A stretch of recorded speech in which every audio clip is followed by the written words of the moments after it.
Hello friend, हमारी आज की कहानी है कमरा। आज सुजाता जी को गए हुए 12 दिन भी नहीं हुए थे। घर में शौक का माहौल चल रहा था। तभी उनकी दोनों बहुएं पिंकी और पूजा अपने अपने पतियों अजय और विजय से कह रही थी, अब तो मम्मी जी रही नहीं, पापा जी को अलग कमरे की क्या ज़रूरत है। वैसे भी मम्मी जी का कमरा इस घर में सबसे बड़ा और हवादार है। कमरे की अटैच बालकनी से बाहर का नज़ारा कितना मनमोहक और सुंदर नज़र आता है। इत्तेफाक से ये बातें सुधाकर जी सुजाता जी के पति के कानों में पड़ गई। यह सुनकर उन्हें बहुत खराब लगा। एक तो पहले ही सुजाता जी के गम में उनकी आंखें नम हुए जा रही थी। यह सब सुनकर फिर एकदम से भर आई, लेकिन फिर भी दिल पर पत्थर रखकर वो सारी बातें सुनने के लिए वहीं खड़े हो गए। दोनों बहुएं बार बार अपने अपने पतियों से कह रही थी कि देखो जी, अब आप ही पापा जी से बात कर लेना कि वह अब यह कमरा खाली कर दें। उनका क्या है, अब तो वह वैसे भी अकेले हैं। मम्मी जी तो रही नहीं, कहीं भी रह लेंगे। हम तो कहते हैं कि उनका पलंग हम स्टोर रूम में साफ करवा कर वहाँ लगवा देते हैं, और रही बात गर्मी की तो एक पंखा भी लगवा देंगे। क्यों, सही कहा ना? दोनों बहुओं ने अपने अपने पतियों से पूछा। तब सुधाकर जी के दोनों बेटे अजय और विजय ने कहा कि शर्म आती है हमें आपकी सोच पर। कैसी हैं आप लोगों की सोच? अभी हमारी माँ को गुजरे 12 दिन भी नहीं हुए, और पापा के लिए आप लोगों के यह विचार हमसे तो नहीं होगा। लगातार बहस होने के कारण प्रीति सुधाकर जी की बेटी के कानों में भी कुछ आवाज़ें पड़ी, तो वह भी आ गई और उसने कहा, सही कहा मेरे भाइयों ने, शर्म आनी चाहिए भाभी आप लोगों को। इतनी घटिया बात आप दोनों सोच भी कैसे सकती हैं? मुझे तो शर्म आती है आप दोनों को अपनी भाभी कहते हुए। आप दोनों जिसे कमरा कह रही हैं वह महज सिर्फ कमरा नहीं है, मेरी माँ की यादों का बसेरा है। उस कमरे से उनकी यादें जुड़ी हुई है। सुख दुख के हर पल माँ पापा ने एक साथ उस कमरे में बिताए हैं। कमरे से अटैच जो बालकनी है, जहाँ 2 चेयर पड़ी रहती है, जिस पर बैठकर माँ पापा ने सुबह शाम की चाय पीते पीते घंटों बातें की हैं।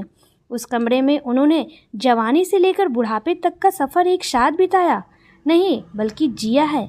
जिस तरह पापा ने हम बच्चों को इस फूलों की तरह पाला है, उसी तरह अपने कमरे की बागवानी में जो पौधे लगाए हैं उन्हें अपने बच्चों की तरह सींचा है। उस कमरे में लगी हुई मम्मी की ड्रेसिंग टेबल, अलमारी और कमरे का एक एक कोना मेरी माँ की यादों से भरा हुआ है। इतना ही नहीं, पापा के दोस्तों का आना और घंटों कमरे में बैठकर गप्पे लड़ाना भी उनकी यादों का ही हिस्सा है। इसलिए भाभी, मैं तो इतना ही कहना चाहूँगी कि पापा को उस कमरे से जुदा करना उनको जीते जी मारने के समान है। खैर, आप दोनों को कुछ भी बोलने का क्या फ़ायदा? आप दोनों के मन में तो अपने पिता समान ससुर के लिए इज्जत और प्रेम का भाव ही नहीं है। आप दोनों ने सिर्फ पापा का कमरा छीनना ही नहीं चाहा, उन्हें स्टोर रूम में शिफ्ट करने की बात की, जैसे पापा कोई इंसान नहीं बल्कि टूटा फूटा फर्नीचर हो। बस बस ननद जी, आप अब इस घर की सदस्य नहीं हैं। आप हमारे मामले में दखल ना दें तो ही अच्छा है। दोनों भाइयों से बहन की बेइज्जती बर्दाश्त नहीं हुई, इसलिए दोनों ने अपनी पत्नी को डांटा और कहा कि शादी हो गई है, इसका मतलब ये नहीं कि उसका इस घर पे कोई हक नहीं है। अगर इस घर में कुछ भी गलत होगा तो हमारी बहन ज़रूर बोलेगी। इतने में सुधाकर जी भी वहाँ आ गए। सुधाकर जी ने अपने दोनों बेटे और बेटी को गले से लगा लिया और अपनी दोनों बहुओं से कहा, बेटा, तुम लोगों से मैं एक बात पूछना चाहूँगा कि क्या मैंने या तुम्हारी सास ने कभी प्रीति या तुम लोगों में कोई फ़र्क किया?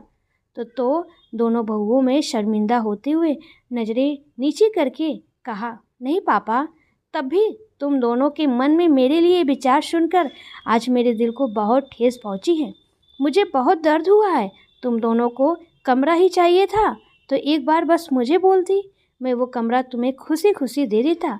लेकिन तुम्हारा ये तरीका ठीक नहीं था कि माता पिता जब बूढ़े हो जाए और इस्तेमाल के लायक नहीं हो तो टूटे फूटे फर्नीचर की तरह कबाड़ के साथ उन्हें फेंक दो।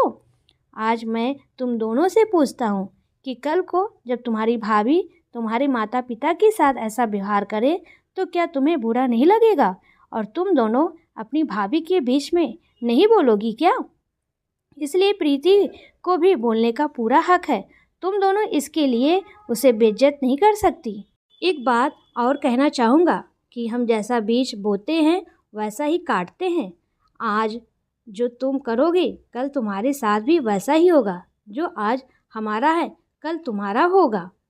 मैं खुश नसीब हूँ कि मेरे बेटे लायक हैं। मैंने उन्हें अच्छे संस्कार दिए हैं, लेकिन तुम्हारे तो वैसे संस्कार भी नहीं। तुम्हारे बच्चे जो देखेंगे वही तो सीखेंगे। प्रकृति का नियम है, जो तुम जिंदगी को दोगे जिंदगी तुम्हें वही वापस देगी। सुधाकर जी की बातें सुनकर दोनों बहुओं को अपनी गलती का एहसास हुआ और दोनों ने अपने ससुर से अपने किए के लिए माफ़ी मांगी और कहा, पापा हम दोनों अपने स्वार्थ में अंधे हो गए थे। आपने हमें जीवन का आईना दिखा दिया। प्लीज़ हमें माफ़ कर दीजिए। सुधाकर जी ने उनकी आंखों में पछतावा देखते हुए तहे दिल से उन्हें माफ़ कर दिया। दोस्तों, ये कड़वी मगर सच्चाई है कि जब माता पिता बूढ़े हो जाते हैं और इस्तेमाल के लायक नहीं रहते तो उन्हें टूटे फूटे फर्नीचर के सामान कबाड़ में फेंक दिया जाता है। लेकिन वो बच्चे ये नहीं समझते कि जो हम आज कर रहे हैं कल हमारे साथ भी वही होगा। हम भी बूढ़े होंगे। आपको ये कहानी कैसी लगी प्लीज़ कमेंट में ज़रूर बताएं।